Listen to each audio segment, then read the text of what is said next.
Bonjour à vous et joyeux lundi. Bon début de semaine, j'espère que vous allez bien. Je vous retrouve avec mon petit rituel de faire brûler du Palo Santo. C'est une manière de m'installer dans l'instant, de me relier. Voilà, c'est un petit rituel que j'ai mis en place et qui me permet, avec les odeurs, de revenir dans l'instant présent et de poser ma présence ici et maintenant avec moi-même et avec vous. Alors je viens vous voir aujourd'hui parce que j'ai envie de vous parler de la méditation de pleine conscience, qui est une pratique absolument incroyable. Je ne vais pas vous redresser toute l'historie, toute l'histoire de la méditation de pleine conscience. Parce que maintenant on a des preuves scientifiques, parce qu'on sait les modifications que cette pratique va fournir au niveau du cerveau, qu'elle est utilisée dans les structures hospitalières. Le psychiatre que vous connaissez forcément très bien, Christophe André, a participé à ce qu'elle soit connue, à ce qu'elle soit reconnue aussi. C'est une pratique qui a été mise en place par John Kabat-Zinn, qui est un médecin américain il y a de nombreuses années. En fait, la méditation de pleine conscience, elle prend toute sa base dans le bouddhisme. Et en fait, ce médecin-là l'a laïcisé pour l'offrir au plus grand nombre, pour la sortir de cet aspect religieux et spirituel, et vraiment l'utiliser comme un outil pour travailler sur l'angoisse, travailler sur le mal-être, etc. Et les résultats sont vraiment magiques. Pour la petite histoire, moi j'ai découvert la méditation de pleine conscience via un médecin en 2008. Et assez vite, je l'ai mise en place. Au départ, 5 minutes par jour. Et ça a été une expérience absolument incroyable parce que, en fait, ces 5 minutes-là me paraissaient être une éternité, simplement parce que je n'habitais pas l'instant présent.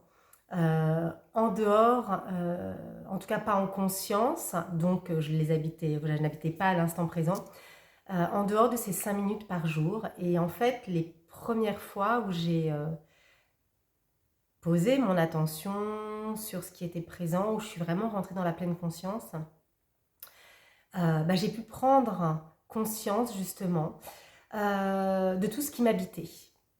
En fait, c'était vraiment l'occasion pour moi d'être avec moi, avec mes sensations, de prendre conscience de l'immensité présente dans mon esprit, de sentir ce malaise dans mon corps aussi, et cette impossibilité pour moi, à ce moment-là, à me poser, c'est-à-dire à avoir 5 minutes, c'est rien, hein, mais pendant ces 5 minutes, je n'avais qu'une envie, c'était de me fuir, c'est d'aller ranger des choses, c'était de bouger.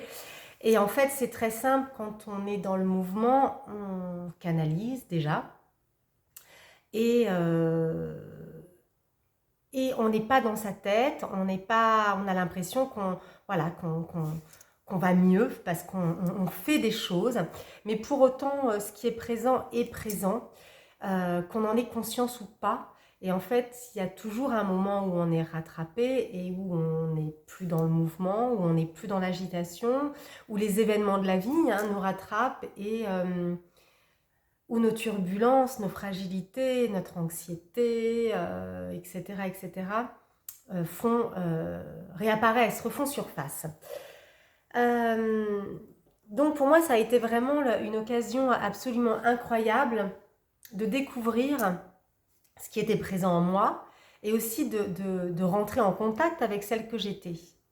On a une très très grande capacité à s'échapper, à se fuir, à s'arranger. Quand je dis ça, il y a pas l'ombre d'un jugement, on est comme ça en fait, on est juste foutu comme ça.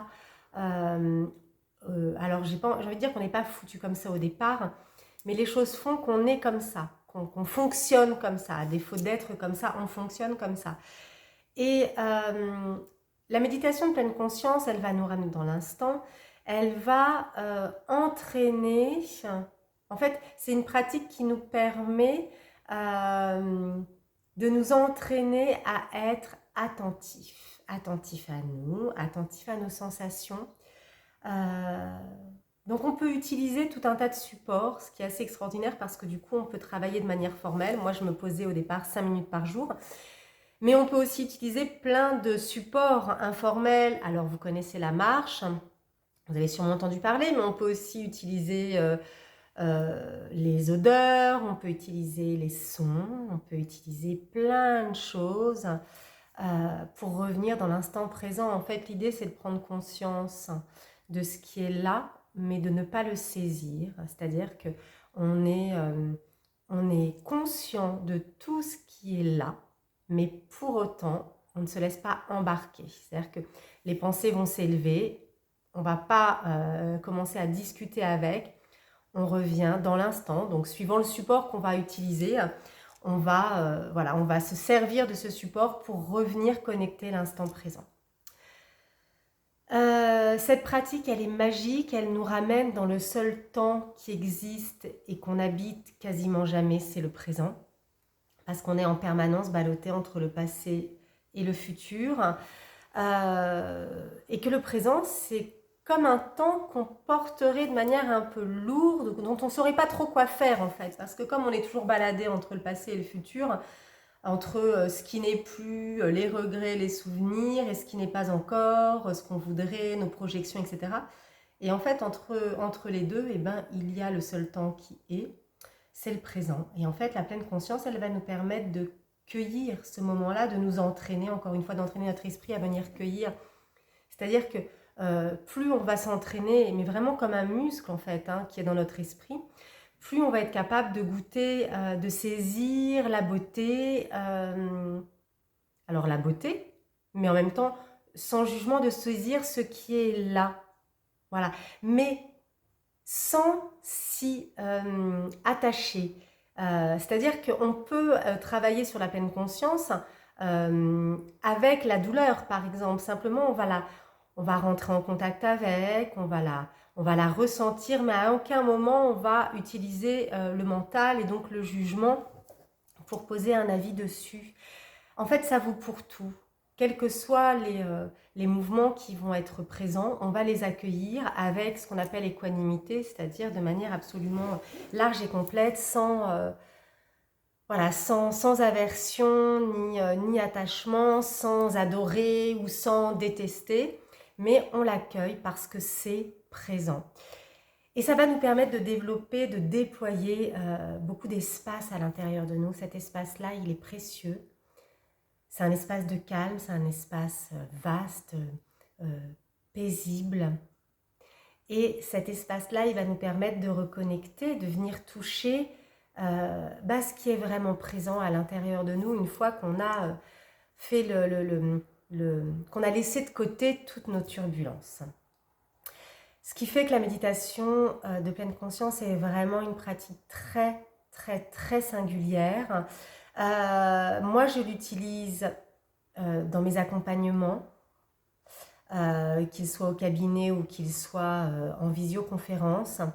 Je l'utilise aussi en séance collective. Et vraiment, c'est un support à la fois magique dans le développement personnel, mais qui est aussi un outil très thérapeutique. Voilà, j'avais envie de partager ça avec vous en ce début de semaine, peut-être pour donner une ouverture, une introduction à l'énergie qui s'ouvre, et puis vous inviter à revenir vers moi, peut-être pour mettre en place cette pratique, pour engager quelque chose de nouveau avec vous, de plus conscient, de plus présent, de plus juste. Voilà, je vous souhaite une délicieuse journée. Je vous dis à très vite et j'espère avec beaucoup de conscience dans votre vie. À très bientôt. Bye bye.